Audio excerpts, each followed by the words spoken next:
Ni sambulu binakatale ni sakinto bagiti wani kina woni ndrendre ngamo dengo. En vito koni binakachunga ni biscuit kana binakana punches. New cream biscuits so creamy in every bite. Endina. Ngono manito kani Mike Rando. Engo nde mesi kakaya. Saibe yo Mikael Ngalombo. Awa ndera mata lilu matike right congratulations. Congratulations ni tabango. Mata so te oni ali toka mai babili binana kena lesa ngai tiko na no munito lili sabu na laka bina bali butua. Motoka sa tarakiraki. Sa tu satu kan kona kibon ngutanga sa takatalangan na transfer letter. Go na lori ni ndenda ngamo ding. Sa takatalangan kena transfer letter mana puno aboli mai kina. Sa mengai atau tok mana singa pakarombuka. Pakarombuka na mata saoji. Sa pakotokai kina na loria ni sa nondar. Oh, wana na. Sani MR Moses Serangio. Sama ibu anak taka naka taka tintorang on balabu me bacu ko anak taka weekend ken sare tintorang on dona to lili tintorang on dona vale seda pangana bu ni taka ena lo rebi ko nang on ke ni taka me ka ko ni taka tunga sangani bua wina kan yo sa ndona no moto kan yo sa kilato nan riba seo ninga me bulingan na ngona la auna reba tadi au se bulin reba sarmane dio sanga bulu 1990s. Yes, sana biya bebe kamay sa dinde. Au na nungu bulin reba au esangan indo ba bulin de keu. Au na kanga u rede tunga na lo manilo ri nang ona ndon reba chuki ndon nan reba. Nang ona ndambe ngabango. Sabakila. Au sabakila me ala dintu. Au ndambe ngabango na setekin reba. Right. Ngondo na nungu friend sa mai lenga talanga ko. Turangan nila ko ba bulin de keu nan reba. Ke ruang ola da ke indelela sakau. Ngai na ven kiro koto chuke ven automatic. Kiro ado sartungan basun sala me komengole sawani. ACS. Au amai paling amai kino me ado mena basun sala. Au satu kuno biko pakela mentana lori. Right. Tu no kana ta moda ka. Au bien reba. Oi no menro biturli. Tun saroko Mike. Esenga tu na L plate na lo mani lorun ko moro ne bulin reba. Sanga yo no au mai paling amai kino me ado iki.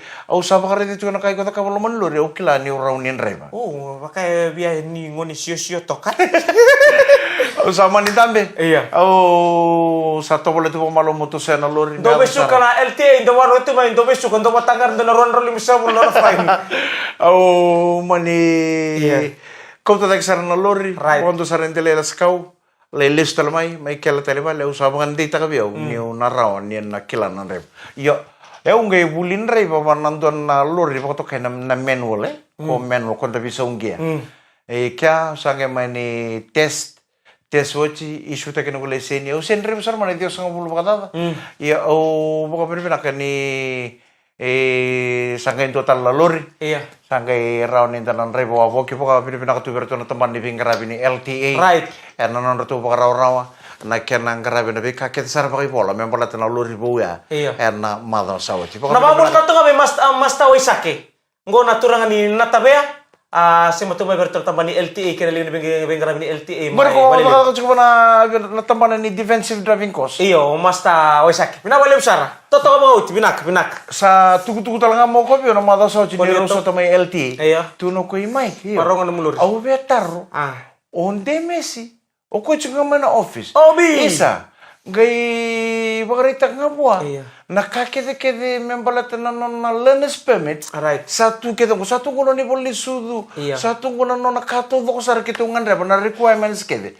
Iya na mga sanggay bo nga. O ko esra nga mengole mai. Awa ragati ko na moto kango menunggu kanibuli. Kona learner's ngor ko sa kita rengor barombuka. Menunggu kina. Kita kere yo. Gai bagarita ka bo mengole mai. O bangoreta kono no dokumen scan kartu gorbigo. Iyo. Kesa sandin dia ngana kena tubigo. Right. Sangola ngamen don buningon ninja wana nam do office sule ni kene menam. Saker cukup ka. O sabo sar tungang ko bita di monde Messi. O ko nga me coach ko ma nito bal ni bola. Me keto sara test ko me ron soli na learner's permit. Na requirements ke me bala ko satu ke ngo. O ko nga me bakara rote ko me botol. Ando no ni bina ber ke sarling ni bengara me na tambanan ni bito sa kiwano mamala. Be ke munina na maya sabara. May nabuli ko biyo bulit. O bolichi pura. O Mikael o ko na lengale bujugo ba. Ni rede ni sinchungo. O ko na lengale bujugo be Mika. O ko me chugo na office. Na daka ke. Beti ko bola ka na bunwa ba? Nataka ke devina kati mesoli bi Mikael nandola singa meta kabarao ni berni ke bimbi me ngol non to. Okay. Balata na turanga ni nda kuinu kungo sa ka sa tele bomika. Right. O kweni ngono sa chuki ni balata ka me sang ngol non to. Iyo. Na ngono me sa rede ke no kono non lo mani rum. E sandrin de sarga me lustal mo ko balata ka. Boleta. Kwendo o kenda nindon raki kata-kata na banua. Iyo. Kenda nandol na katumbale ka na lachi ndol katumbale meliu mana dang meliu malo mani bale. Iyo. Yo buli chuburo Mikael. Oke, nakamu juga kena bimbasai. Iyo. Kau nangono sa kata-kata kinan raki ngai songo ter katumbale ka. Lachi todo koira. Lachi lo mani rum. Lo kesal ngako lo mani rum. Asa mongkor na mutako.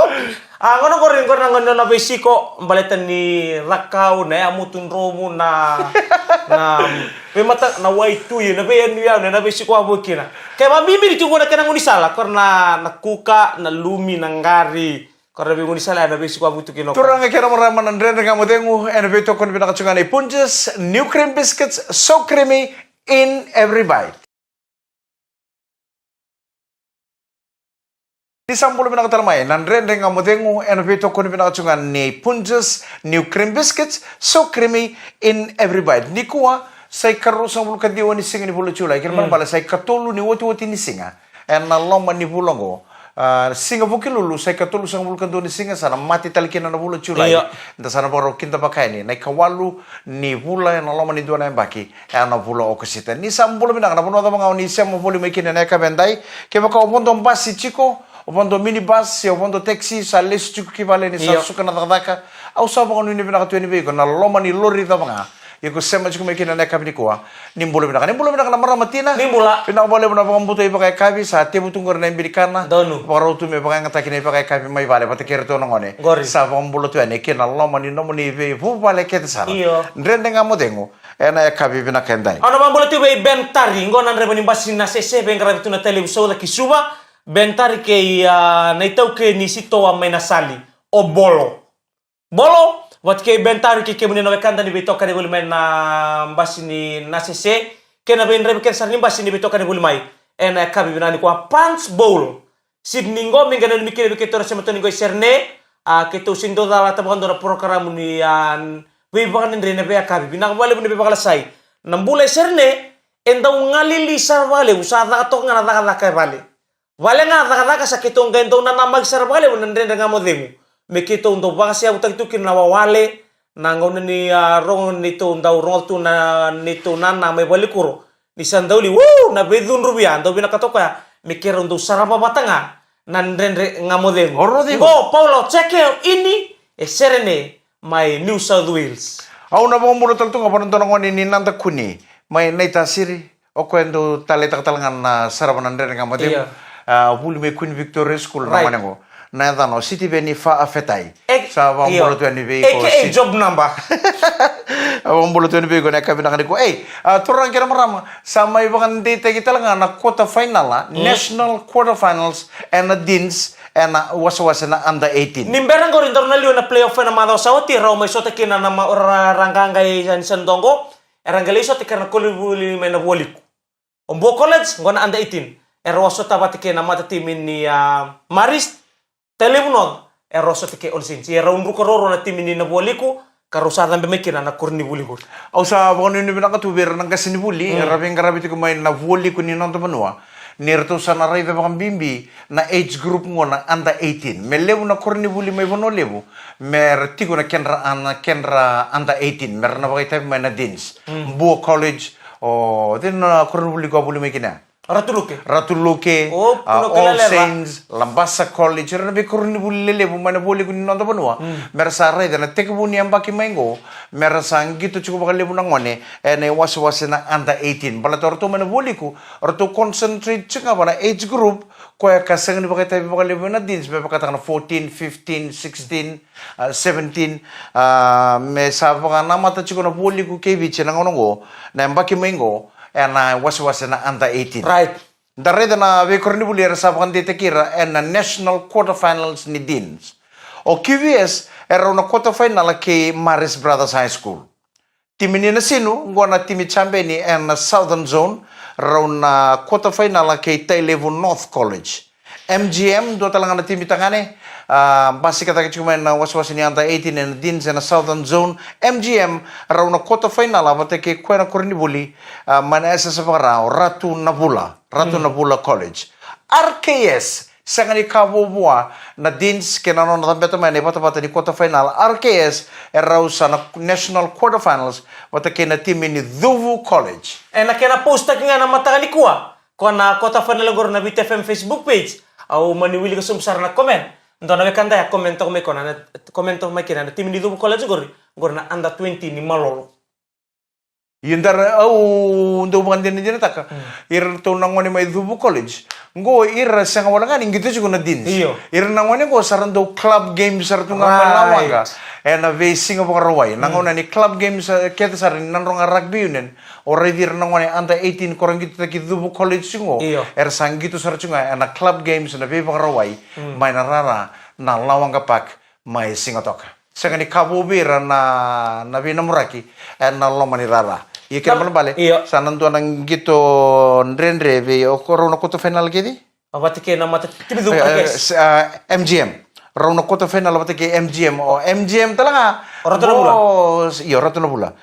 Yo Dhuvu College rauna quarter final abati ke RKS. Kira pala balik. Nanduan ang gitu binaka mena nama ko RKS ni resanga ni ngone raw na ngone Dhuvu College. Na soto bata na national quarterfinals. Senga wala ngano kaya sotal nga na team na boli ko na sotal na ibata ngende na under 17 na under 19 so na matagal bata ngende ba. Rambe tal nga mikira so na kurubuli mai na noven.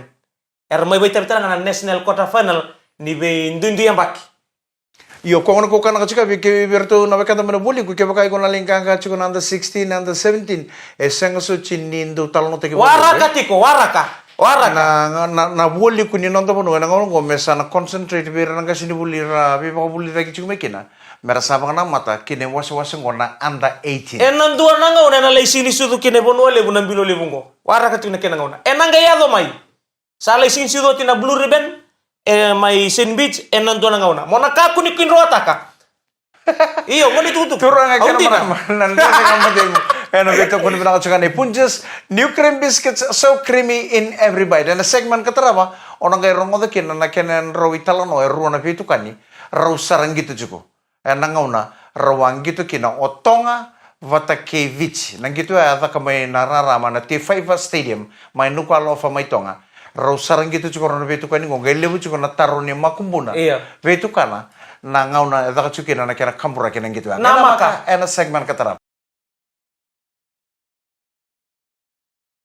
Ni sambul pinakatale nandren dengan modengu ena ekabiti ko ni singa moniti ni kuwa na ikaro sambul kadiwa ni singa ni vulo chulay na beto ko ni pinakane Punches New Cream Biscuits so creamy in every bite osara gino puno da mga ni sar tumekin na nonto panua abata laki na tonta ko kebiti osaba ang bulo tu ena ekabi nakani ko bulo pinaka bulan nakwa sara bakalebo mai chau o tamay sobaya joy nanong bu baleng out tinay soba ke raw nangwana sobaya joy wanga ke chosa yalomani sokorambota wanga keto sa ko ni nakatuani ketundo sanga ko ni ndo dalata nandre na kamodengo na veya kabi ke sara na bani ni betal tunga be tile isay siya masarto man na bunole bungor may Ingilandi bani ni binaberto na kinalingan ni bengara berto siya matumekina be Wex be Choelite Motiko bani ni betal tunga be matanitiki na may nerai abombo tani wabu itu na porto na lewe suba abati ke Wex ta nga siti benindalai ena buni be bakali ledi ena be kabi kena bogi merda bana matakalanda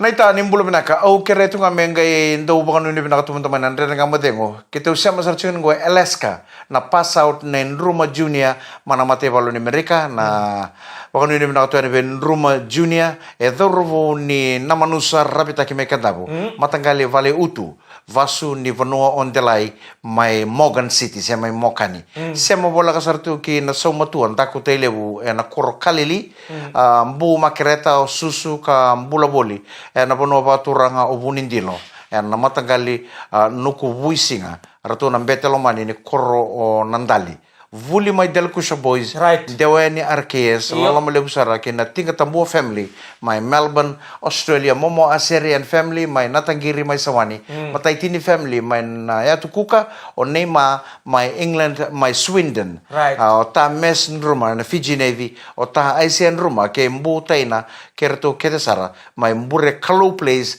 my Nandali nimbula binaka na wekanta na taunda ku kevici oni sa ndingi taki vonotani moni sa la kita kata kambula bolikina ni sa tukina ni sa bakatu men sa nomuni tigu tunde Iyo. meto bananga una ngai kadibike mni kino mati Embaki Redstone ngoma ikino ya ochewe. Bonu ni binaka. ni bolo benaka curanga Solo ndamu may kandamu ndo bulu benanga na leoni bubale ndo sema to may kina bambi bitala ngabe misis kerto nangon erto sema to may ngori mainik. Odine dani unsala? May kino ya. Wina bagalibu. anang kita ta botu kuno may bio newser Oh, na final la oh na final ni ewa ngai may sarabo to ngai pala kata kana mata leni singa tambu ya nangono sa rede kina na beka samayado au sang ni dulruba kendo ka au baka pinipinaka au toro na ngau nango na buku ni ndrende ngamode ngo me baka pinipinaka te kertu na nonta dorvo leweni team ni sevens artu lagi pakai tapi na Paris Olympics dina nirtu sang ni laki rawatan na beka enda baka nanutaka nirtu na rawatan dina na kaula au saraba kede na pool games kede na iviti na kake dirtu da kabutu na dorvo mana pool games quarterfinal, semifinal, sanga tali ninga into na lomo tarayau, au sabanga ko na timingo na labeta tali. Nambilo na rawata tala mana metali kola. Ia new sare da na kaya ka parani se na final ya. Au baka pinaka berto na boys. Pinaka bale mo na namdo matata kana nonta pa no ibichi. Pinaka bale mo nambuno nanra na lomani rara na vuku viti na rakavile abitu dina ni siniado na kana kaulu stala mana metali kola au sa ngusui kima mi keda na lewi vici na kamini kuwa na tabuta pinaka baka lebu nang karabita bi boys sangani rendre sangani rawa na bedi dia kena lomani rara na bebesu na sota pa na mapua na lomani rara ia ni sama irdava entuana itabi en entuana tela na de rendina kan isin raw na kola na silipa mata sama pinipinaka taki o bici talanga sa mata ini matin tu en was pasifika karabo kay tabi na Olympics merawatin to na metal na ba binatal to ngawali ko se kulinsaw en lo mga ni rona bula no to baruta kina dorbo lay rawati sarkina may nang balabu ni ngauna badur tumekina na tunamen ni seven sen na nonda bura da ba binibinaka ni mata italinga ni ngauna go en lo maniamba kingo kena bagsauti membo final kena nonda mata timilebitu kala ino na sarkina siliba ndo mantana ital no sa watching na katalaw na mata ni Singapore wai satu ko na saro tukani ngone be na makumbuna darungay po to lo meleta mana kento to kakan ni Singapore balata na yakabi era uno soto kino o viti bata kay tonga mana rarale bungona te Fiva Stadium may no kwalo fa may tonga roleta buka kana ngamay rongge ngamay vale romay sisil binaka romando sarnam bilochi ngai nanon ro recho na bitu kaningo endonga na transistor radio ka lele bang bateri itu beda kore sangga imbito ngabong matan raw sangga ro borong to raw na kana kambura gitu kana itu kuning gitu mai tonga ni ro soto chikovici bata kay tonga ngai tambe sartunga na tui mai tonga ni sandong gitu otonga mai na T5 stadium mengai tambe tu nangone turanga na tui tonga ya air na turu orang gitu telo menera raungan ni rasulia non rambula merah mati na ngona santo arando sini bira kata men ruko tonga nintambe tu ngona turanga na tuitong taroma ni ntambe sarto ko ntabu to rono bitu kan ro lingan ro na kumin ro bango ro sangai pangana mata to mana raicho na ngona ya sengito kau kenan donan dau dange rongole bona timini bitu na no severo korondondua abo to kai buana i dange ni koloni ladies and gentlemen, let's welcome here at the Fiva Stadium here in Nuku'alofa Tonga, the game between Ikaleta Hitonga and the Flying Fijians. Katu sarang gitu, katu tangge ngamotong to be passionate team which guys solely with several korondondua. And several korondondua runs the ball straight, beat one Tongan player, second player from Tonga, and then dive over the try line and scored the first try for Fiji. Fiji leading Tonga 5-0. And conversion to come. O chamba de bagalelai semba din dota labi pasin chimini chamba de solita labi Severo Korondondua. And Severo Korondondua is the fastest player in the Fiji team. He scored the second try for Fiji. O cha samba de bagalelai talan dota labi pasin chimini chamba de solita labi Severo Korondondua. Oh my goodness! Severo Korondondua is one of the number one player for Fiji. And he scored his third try for Fiji. And Severo Korondondua is very cool when he's under pressure. Right. Sa ating usar na tarone makumbo na ve itu kana. Itu nasa ve itu kuna chuko ndo ni kakambra kimbali ti Severo Korondondua. O kwa itu kuna chuko na makumbongo. Nyo Severo Korondondua gitu pinakasar tu ngapa na chimini bichi na ngono korete ko sa tambaka ya na ikatul ni skoa ni timini biti oi ndo talna ka ko tu kuna ko paling very cool setup yo ko tu kuna ya ko and there you go and Severo Kurundundua is one of the #1 player for Fiji and he's very cool when he's under pressure kila na ka tu kuna choko makumbong ko tu kuna choko na very cool under pressure ko tu kuna choko o Severo Kurundundua empat batatu nga na di kata-kata kurang ajar meraman Andre kamu demo and beto ko na chungane punches new cream biscuits so creamy in every bite.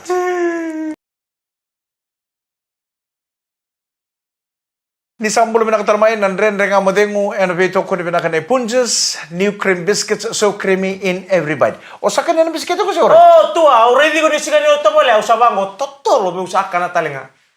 Nice kila totoka. Totani. Totolo meu kana oche meu kana talanga. Mina wala na sabato na kabrikua, morta itu bengane ba kabi so se video itu ngba kasama, tutubi na meu na tutubi kina na mbongo ni kuwa. Mbata ni raki. Weh. Au na weekend siku nano uniangon. Au sendo uniangon nese kita po na songa na kanga ya do chiko na lomani bubale. Saba kami sa mata umay ko. Songa na kaya do chiko na lomani bubale mani o chika na pasigili mo na usang kere de mo ndon gumbula. Ndona ono ndon ngano gunta ko ko ngana ngabi chinichon. Iya. Do kinga nembi kan nikitu po single bo chinano.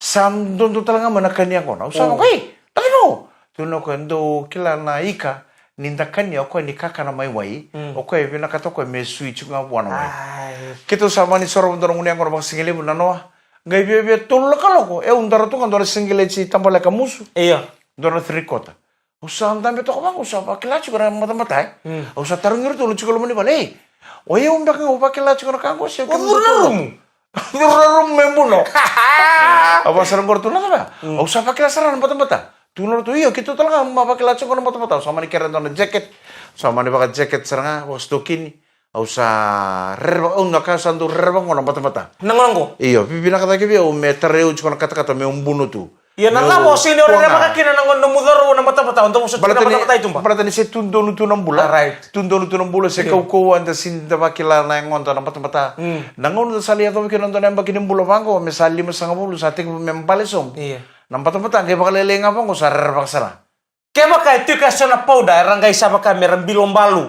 Ada tu mengon bima tanggal lingun yang kon nabi biwali.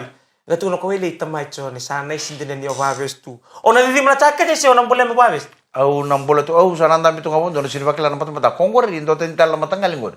Ngor bakal ngain dono itu tubuh buka. Ya uang katu kaya sampai bakal rangi itu mau kata-kata. Ni sahabat suka nabi biwali. Weekend ni be. Weekend tu ngamai balik. Limu kana kalala ya cukai bali. Pokoknya bilang yo no nalu benta rocho ne cungo. Ngande tu mai malapani. Mai bita na singi cungo. Na bebe lesu talan baka ni singi ni mataka. Lesu talan ni malapani mele to man talan garab ni tapi pokoknya bilang ka bebe lebu sar cungo na bu pale rasongo cungo mara bebe kani. Pokoknya bilang oh no weekend sege wo cungo. Au tu sar tu ngai bali. Au na bani ni binatal tu ngai kami ni baru bona suka ngande ngamo de le mortek tu na sinsu de nei puna le baka na numitu. Pasal kan guru biar posta kiku cuci nanti. Wawa, ambal itu nikilatan ni oso ostiko. Oso ostiko na baru buka, kita maning oli bale. Ano ba ambal tatu ngabe tina itu? Excuse me. Ke kama itu, may doli subang ko naturangan ni naruay. Membua. Raung oli ten na singa baru buka, lain tu na tanoa. Kamu ni binatang tu ngabe outs na ibako. Saya lastaria. Oi. Tabalen taru memenya apa? Tamai mar. Eta kamu apa gitu tabalen gua. May ngol talaga mo kondo talaga na songo. Kito maninto to na isip-sip unto to nang nang ko ni binakata na songo ni sinsidor to nangoni. Kito man may nguni ang gorote ni kito na lang. Wamul tatu ka na go amu. Wei tamay nanda, wei kesta, mado dos makatali kina wei MK. Kerto na kinaling ni pero talaga na boys ni tamay tuo kito ni tuo. Pinabali besar na siya itu kumai. Guys, sih kabar bukan kau kota kecil sini suatu kau nalor satu weekend daru meban. Oh. Kaya baka wala nga. O baka nga taka nga nakara sambuli na kay balang mengon sal ni vitar tar tutol weekend na telefoni. O taro nga na telefoni. Ongir nga mai tua. Ya nan rason ko nang ngone kasi ni binakata may relo ngodi kan daro boso kabitalia. Ya. Sendo na matabi wende bisa tama. Iko mo bang go tua. Iyo. Sa tunggo ibudi na sinsudo ko watu ni bikam ro ke Mika. Iya. O bang nga code nga ba? Ore na FL232 ni sana kambini. Kera usanga iso tamat kena we kanta rumenga ume batuanga. Oi, brother. Sa nangone ni sauya ke ngori. Kiro ni kiro sota kiro vita dini chiku na chine kiro. Ni kiro ndo sota kiro sini bibo sa ke babich. Kiro sota nga postu nga bang India ta tal vital ta. Oi brother, kaise? Bon tanda. Aunque kinta tal sa kilo mo ko parle sige borombo. Ve me redo con allori. Hey, oro mo din santo na allori. Iyo, siyang reba ta kanin corona boy. O pinakatsara mo may reda. Apo ngo sir pinakata mo may reda mo dereba. Oh, yan din. Usay talan binakata mesala ko nangonongo. Balta se tu na kanivere. Kaya pagkasarala kaningo, ausa na serda. Uy, binakata me deri mo nito na lewa. Wari ni bila kabe kemuni na kandre be tokor bulu mena kabe ni kuwa. Anu tagi na maur tagi tingon to wotu tini kita bakatombu na ngonon tangon lewa. Fijiana to main ruga bakarua. Mata di kuwa be Canada. Bau tala kira wana mata tim China. Wotu tini kita watu mana mata kada ni mata kabati kira mata tim ni New Zealand. Yo sabon ni bina katukila na ngona nga lusikina na ngona nga nruka kina na tim ni biti. Na final ay batake paranise. Na lebu ni tamata sarampati poso uwangango ye. Sa naibola tambo sa warenga ni dala na kaitu kuna ni ndonu bina kasana o de sa kilara ona yalo ni tamata ni sa yalo nga ni ndo beba kaisin. Right. Na ngauna sa di kita kino kulini sa una nonda timi ngono rato gitu na first pool game, second pool game, third pool game sa win ni quarter final ganga tala ni semifinal na kena labeti na timi ni biti vi kenta na leuni panua tu sartu nga kena makatanga tingin dadaki. Na ngauna nga nruka kina. Kung nga nanguso ba tayo kinalinga ko, baka daw taka tsaka na chiminibichi. Hati kung saan nga mendusia, kapos sa pagkatata ko. So, ang tama ni po sa lilibu, tau be kulinisaw, so na po sa lilibu, tau tsaka berito na nantadurbo, nang ono menruka kina, na final ya, bata kaya paranisi. Turang nga kina marama, nang gito, nandu nga, nanggangka, nandu nanruka. Ang nabaw ni Bina, bito taltungan doon ay sausaw na weka datongo Jerry Tuay, may matay nindo nandong gito rakabi na nanda bura-bura, may rawate rona metalikula, kaya nando na silva, na Olympic Games. Sa mga nini pinakatuberto na boys, sanga ni kanita ba ba? Nindan daw nruka, ba kau weekend, mendan daw nganga, itabi katara, mendan ba itabi kina. Kako nindo uray sumbira, kita ubah kami pinakanandre nga mo tengo, wekem do na boys, na ito ni Siliba, do sa laki ramata may, Paris Olympic Sevens, madaw sawat. Turang nga kina marama, sana daw ba kaya nandre nga mo tengo, kami pinakanikona. Vito ko ni pinakanay punches, new cream biscuits, so creamy in every bite. Ngo tali naman ito kani Mike Randua. Ngonde misika kaya. To na kami soto tali nandre nga mo tengo, kami ni mataka ni faka dengo binaka ni sa temo de manda, kiraw se fay manda bango.